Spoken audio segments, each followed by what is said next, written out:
Assalamualaikum warahmatullahi wabarakatuh. Saya Dapri Mulia dari kelompok 7, kelas 6C, dan teman kelompok saya yaitu Mirza Hardian Muhammad. Kami di sini akan membawakan proyek UAS Teori Machine Learning atau mempresentasikan proyek UAS kami, yaitu tentang klasifikasi risiko kesehatan mental. Latar belakang dari proyek ini adalah kesehatan maternal merupakan indikator penting keberhasilan pembangunan kesehatan satu negara.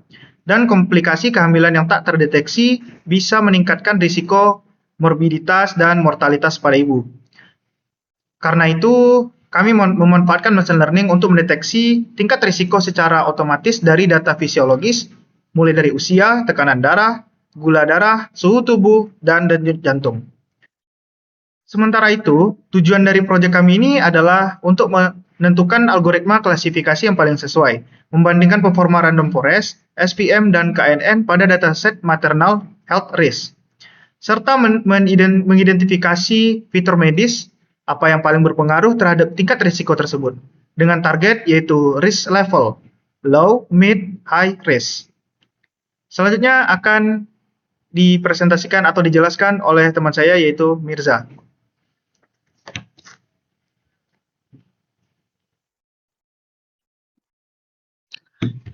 Assalamualaikum warahmatullahi wabarakatuh. Nama saya Mirza Hardian Muhammad dan bagian pertama yang akan saya jelaskan adalah import library. Kami mengimpor Pandas dan NumPy untuk olah data.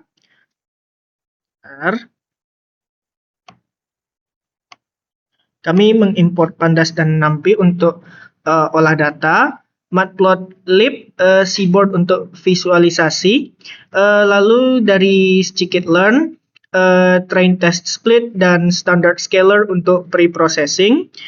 3 algoritma yaitu random forest, SVC, KNN, serta metrik evaluasi seperti akurasi dan confusion matrix. Random state 42 kami tetapkan supaya hasil konsisten setiap dijalankan ulang. Kemudian bagian selanjutnya yang akan saya bahas adalah upload dan load dataset.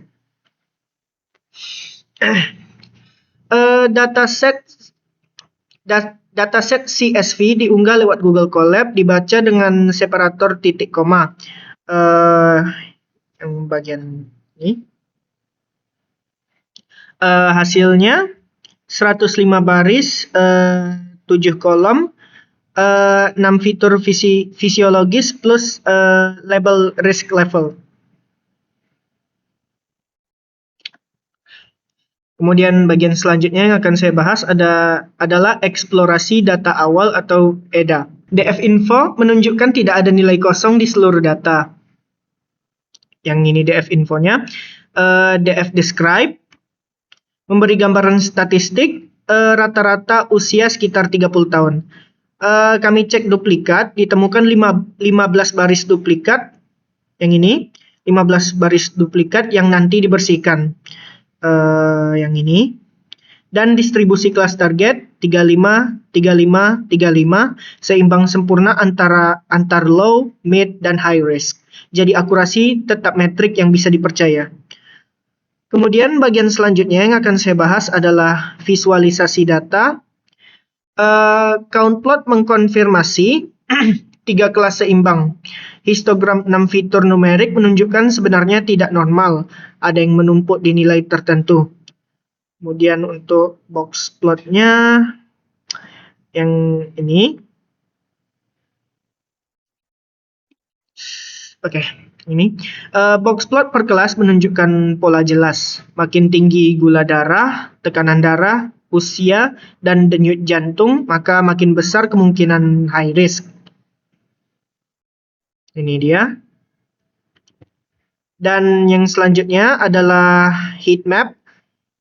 Heat map korelasi menunjukkan systolic BP dan diastolic BP berkorelasi tertinggi sekitar 0,79.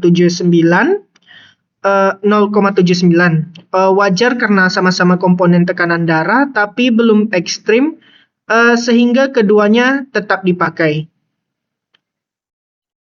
Oke, itu dia untuk visualisasi data. Kemudian bagian selanjutnya data cleaning dan pre-processing akan dijelaskan oleh teman saya, Dafri Mulya.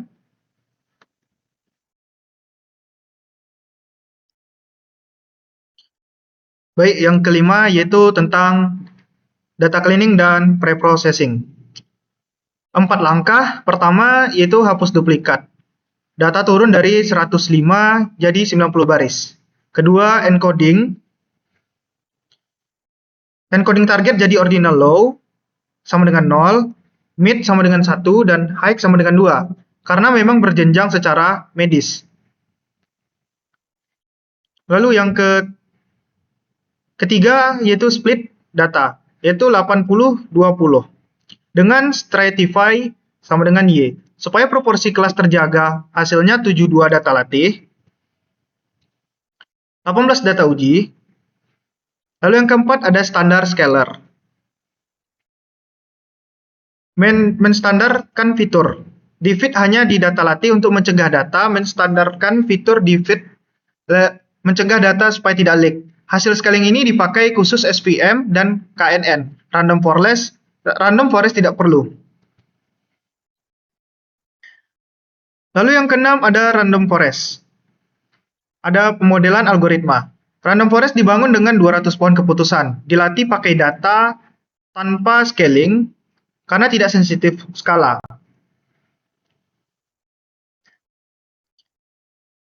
Akurasi yaitu 88,9% jika ini dibawa ke persentase. Low dan high risk dikenali sempurna. Tapi matrice lemah. Hanya 3 dari 5 data benar, 2 keliru jadi low risk. Lalu yang ketujuh ada algoritma yang kedua yaitu Support Vector Machine atau SVM. SVM pakai kernel RBF. Untuk decision boundary non-linear, dilatih dengan data hasil scaling. Akurasinya juga 88,9%. Tapi polanya beda. Matrice sempurna, high risk-nya lemah. 2 dari 6 data salah ke kelas di bawahnya. Nah, yang algoritma ketiga yaitu K-nearest neighbors atau KNN. Sebelum model final, kami cari dulu K optimal lewat 5 fold cross validation. Untuk K sama dengan 1 hingga 15. Hasilnya K sama dengan 5, inilah paling optimal. Model dilatih dengan K sama dengan 5 pada data hasil scaling. Akurasinya menunjukkan itu 88,9%. Low dan mid risk sempurna, tapi high risk kembali jadi titik lemah. 2 data salah diprediksi mid risk. Yang ini dia 88,9%, tapi high risk kembali jadi titik lemah. 2 data salah diprediksi mid risk. Lalu yang ke-9, analisis komparatif model. Kami rangkum akurasi, precision, recall, F1 score, makro ketiga model dalam satu tabel. Bisa dilihat di sini.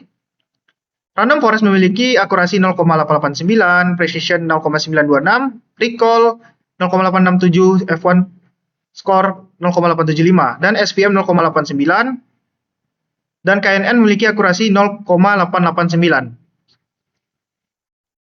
Akurasi sama semua, tapi jadi tidak cukup untuk menentukan model terbaik. Random forest paling presisi tapi kurang menyeluruh. SVM dan KNN lebih sedikit unggul di recall. Bisa lihat di sini. SVM dan KNN lebih unggul di recall. Dan F1 score. Random forest salah di matrice. SVM dan KNN sama-sama lemah di high risk. Penting kalau prioritasnya jangan sampai kasus high risk terlewatkan. Lalu yang ke-10, di sini ada fitur importance. Dari random forest, 3 fitur paling berpengaruh yaitu gula darah atau BS ini, yaitu 0,264, systolic BP 0,240, dan usia 0 atau age yaitu 0,181. Total lebih dari 68% kepentingan fitur. Sejalan dengan pengetahuan medis tentang indikator risiko kehamilan. Jadi kesimpulannya, ketiga model sama-sama akurat 88,9%. tapi berbeda di metrik, makro, dan pola kesalahan. Random forest unggul precision namun lemah di mid risk, SPM dan KNN lebih seimbang namun lemah di high risk. Fitur paling berpengaruh adalah gula darah, tekanan darah, sistolik, dan usia. Kalau prioritasnya jangan sampai high risk terlewat, pilih random forest. Kalau mau performa seimbang di semua kelas, SPM dan KNN lebih pas. Sekian dari presentasi kelompok saya. Jika ada kesalahan kata, mohon dimaafkan. Terima kasih sudah menonton. Sampai jumpa. Assalamualaikum warahmatullahi wabarakatuh.